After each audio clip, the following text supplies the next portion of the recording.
Hi friends, welcome to my channel Prankshi kitchen and vlogs. ఈ రోజు మన వీడియోలో సంక్రాంతి స్పెషల్ సగ్నాలు ఏ విధంగా ప్రిపేర్ చేయాలో చాలా ఈజీ ప్రాసెస్లో చూపిస్తానండి. ఇక లేట్ చేయకుండా మీరు ఫస్ట్ నుంచి లాస్ట్ వరకు స్కిప్ చేయకుండా వీడియో మొత్తం చూసేయండి. కరకరలాడే సగ్నాలని ఏ విధంగా ప్రిపేర్ చేయాలో నా వీడియో తప్పకుండా చూడాల్సిందే, తప్పకుండా ట్రై చేయాల్సిన రెసిపీ అండి.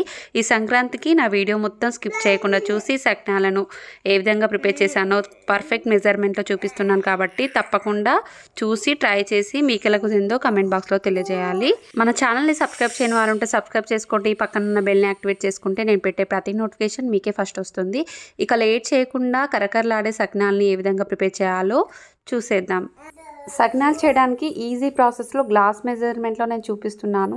ఒక బౌల్లోకి 3 గ్లాసెస్ వరకు రైస్ని తీసుకోవాలి. నేను ఇక్కడ నార్మల్ రైస్ వాడట్లేదండి, రేషన్ రైస్ని వాడుతున్నాను. ఇలా రేషన్ రైస్ వాడడం వల్ల సగ్నాలు లాంటివి కరకరలాడుతూ వస్తాయి కాబట్టి నేను రేషన్ రైస్ని తీసుకుంటున్నాను. రేషన్ రైస్తో చేయడం వల్ల మనకు స్మెల్ వస్తుంది అని అంటూ ఉంటారు. అలా కాకుండా ఇందులోకి 2 టేబుల్ స్పూన్ వరకు సాల్ట్ వేసుకొని మొత్తం ఒకసారి మిక్స్ చేసేసుకోవాలి. ఇలా మిక్స్ చేసుకున్నట్లయితే స్మెల్ రాకుండా ఉంటాయి. ఇలా వాటర్ వేసుకొని నీట్గా కడిగేసుకోవాలి. ఒక 4-5 టైమ్స్ వరకు ఈ విధంగా నీట్గా కడిగేసుకొని వాటర్ మొత్తం ఉంచేసుకోవాలి.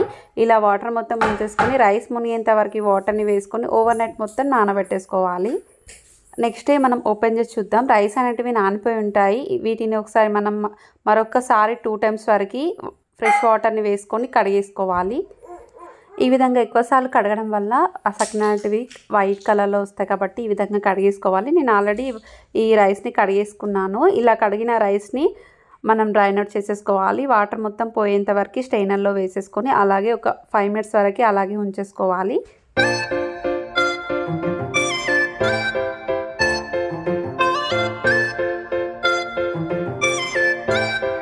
ఈ విధంగా చూసారు కదండి, ఈ విధంగా రైస్ అనేటివి వాటర్ మొత్తం డ్రైన్ అవుట్ చేసేసుకొని మనం కాటన్ క్లాత్ ఉంటుంది కదా, ఆ పొడి క్లాత్ పైన ఈ రైస్ని పరచేసుకోవాలి. ఈ రైస్ని ఫ్యాన్ గాలి కాకుండా నార్మల్గా కాటన్ క్లాత్ పైన పరుచుకొని ఒక 15 మినిట్స్ వరకు ఈ విధంగా ఆరబెట్టేసుకోవాలి.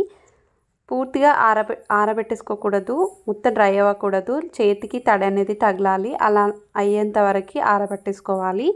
ఇది ఆరేలోపు మనం మిగతా ప్రాసెస్ ఏంటో చూద్దాం. ఒక బౌల్లోకి 3/4 గ్లాస్ వరకు మనము నువ్వుల్ని తీసుకోవాలి.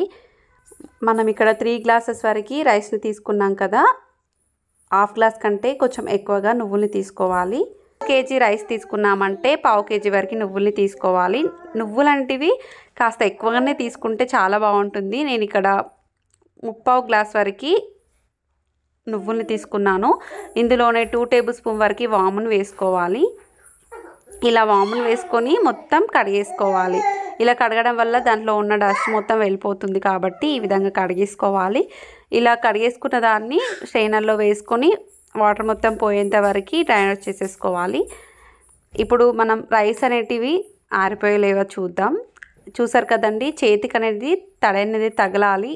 ఇలా తడి తగిలినట్లయితే మనము వీటిని ఒక బౌల్లోకి తీసేసుకోవాలి.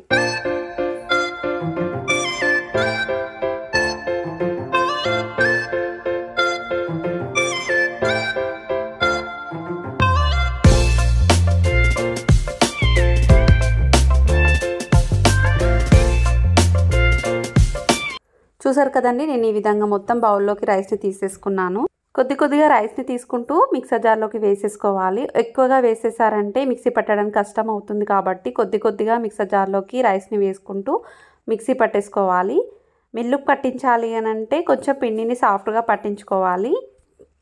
కొన్ని రైస్ని మిక్సర్ జార్లోకి వేసేసుకొని మూత పెట్టేసుకొని మిక్సీ పట్టేసుకోవాలి. చూసారు కదండి, నేను ఇక్కడ మిక్సీ పట్టేసుకున్నాను. మిక్సీ పట్టేటప్పుడు ఎక్కువ ఒకేసారి పట్టేయకుండా ఆన్ చేస్తూ ఆఫ్ చేస్తూ మిక్సీ పట్టేసుకోవాలి. ఒకేసారి మిక్సీ పట్టినట్టయితే పిండి అనేది హీట్ ఎక్కి పిండి అనేది డ్రై అయిపోతుంది కాబట్టి ఒకేసారి మిక్సీ పట్టకూడదు. ఆన్ చేస్తూ ఆఫ్ చేస్తూ మిక్సీ పట్టేసుకోవాలి.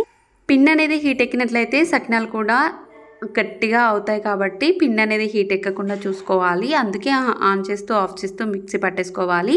ఇలా మిక్సీ పట్టగా వచ్చిన పిండిని మనం జల్లించుకోవాలి.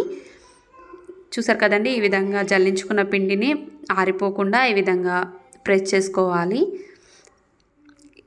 ఇలా జల్లించుకునేటప్పుడు చివర్లో ఇలా రవ్వగా వస్తుంది కదా, దీన్ని మిగతా రైస్ ఉన్నాయి కదా అందులోకి వేసుకొని మిక్సీ పట్టేసుకోవాలి.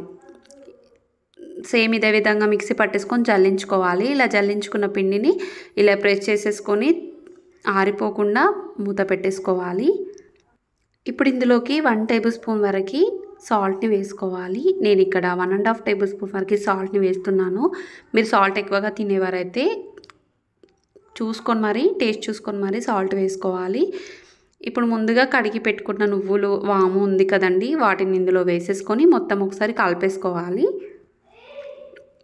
పిండిలోకి వాము, నువ్వులు కలిసేటట్టుగా కలిపేసుకోవాలి. కొద్దిగా వాటర్ని వేసుకుంటూ పిండి మొత్తం కలిపేసుకోవాలి. కింద నుంచి కలిపేసుకున్నట్లయితే మీకు ఈజీగా కలిసిపోతుంది పిండి అనేది. ఈ విధంగా కింది నుంచి కలుపుకున్నట్లయితే మీకు ఉండలుగా అలా ఏం లేకుండా ఈ విధంగా కలిపేసుకోవాలి. పిండి అనేది సాఫ్ట్గా అయ్యే విధంగా కలిపేసుకోవాలి. నేను ఇక్కడ తీసుకున్న పిండికి నాకు ఇక్కడ 3/4 గ్లాస్ వరకు వాటర్ అంటే పట్టాయండి. మీరు వాటర్ని చూసుకొని ఒకేసారి వేయకుండా కొద్దిగా వేసుకుంటూ ఈ విధంగా కలిపేసుకోవాలి. ఇలా కలుపుతూ ఉన్నట్లయితే ఈ విధంగా గట్టి పడుతుంది. చూసారు కదండి, ఈ విధంగా కలిపేసుకోవాలి. మరీ ఎక్కువగా పల్చగా కలిపినట్లయితే సకినాలు వేయడానికి రాదు కాబట్టి ఈ విధంగా కలిపేసుకోవాలి. ఈ విధంగా కలిపేసుకున్న దాన్ని ఒక 15 మినిట్స్ వరకు పక్కన పెట్టేసుకుందాం. వీటిపైన లైట్గా 1 టేబుల్ స్పూన్ వరకు 1 or 2 టేబుల్ స్పూన్ వరకు వాటర్ని ఈ విధంగా చల్లుకొని మొత్తం పైనుంచి ఇలా ప్రెస్ చేసేసుకొని మూత పెట్టేసుకొని ఒక 15 మినిట్స్ వరకు పక్కన పెట్టేసుకోవాలి. ఆలోపు మనము కాటన్ క్లాత్ని పరుచుకోవాలి. ఇలా పరుచుకొని ఒక బౌల్లోకి మనం నానబెట్టుకున్న సకినాల పిండి ఉంది కదండి, అందులో నుంచి కొద్దిగా పిండిని వేసుకుంటూ లైట్గా వాటర్ని వేసుకుంటూ ఈ విధంగా కలిపేసుకోవాలి. ఈ విధంగా ఎక్కువగా కలిపినట్లయితే సకినాలు ఈజీగా చేసేసుకోవచ్చు. ఇందులో నుంచి కొద్దిగా పిండిని తీసుకొని సకినాల్లాగా వేసేసుకోవాలి. నేను ఇక్కడ వీడియోలో చూపించిన విధంగా సకినాల్లాగా వేసుకోవాలి. మీకు కనుక ఇలా చేయడం రాదు అని అనుకుంటే పాలిథిన్ కవర్స్ లేదంటే కర్చిప్స్ అలా ఉంటాయి కదా, వాటిని కట్ చేసుకొని అందులో పిండిని వేసుకొని సకినాల్లాగా వేసేసుకోవాలి. చూసారు కదండి, ఈ విధంగా సకినాల్ని వేసేసుకోవాలి. మొత్తం పిండిని ఈ విధంగా సకినాల్లాగా వేసేసుకోవాలి. మీకు కారం సకినాలు కావాలి అంటే ఇందులో 1 or 2 టేబుల్ స్పూన్ వరకు కారంని వేసుకొని ఈ విధంగా కారం సకినాలని వేసేసుకోవచ్చు.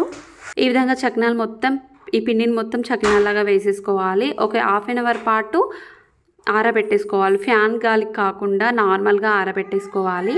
ఒక 1/2 అవర్ పాటు ఆరబెట్టేసుకున్నట్లయితే సకినాలు అనేవి ఆరిపోతాయి. స్టవ్ ఆన్ చేసి కడాయి పెట్టుకోవాలి. అందులోకి డీప్ ఫ్రైకి సరిపడంత ఆయిల్ని వేసుకొని ఆయిల్ అనేది బాగా హీట్ చేసుకోవాలి. ఆయిల్ హీట్ ఎక్కేలోపు మనము 1/2 అవర్ పాటు ఆరిపోయిన సకినాలు ఉంటాయి కదండి, వాటిని వెడ్డింగ్ కార్డ్స్ ఉంటాయి కదా, వాటితో నిదానంగా తీసేసుకొని ప్లేట్ల పైన వేసేసుకోవాలి. 2 ప్లేట్స్ పైన ఆయిల్ని అప్లై చేసుకొని వాటిపైన వేసేసుకొని బాగా హీట్ ఎక్కిన ఆయిల్లోకి సకినాలని వేసేసుకోవాలి. మంటని హైలో పెట్టేసుకొని మాత్రమే సకినాలను ఫ్రై చేసుకోవాలి. మంటని మాత్రం మీడియం ఫ్లేమ్లో లేదంటే సిమ్లో పెట్టి ఫ్రై చేసుకున్నారంటే సకినాలు అనేవి మెత్తగా వస్తాయి, అస్సలు ఫ్రై అవ్వవు. కాబట్టి మంటని మాత్రం హైలో ఉంచి ఫ్రై చేసుకోవాలి. అప్పుడే కరకలాడుతూ సకినాలు అనేవి ఫ్రై అవుతాయి.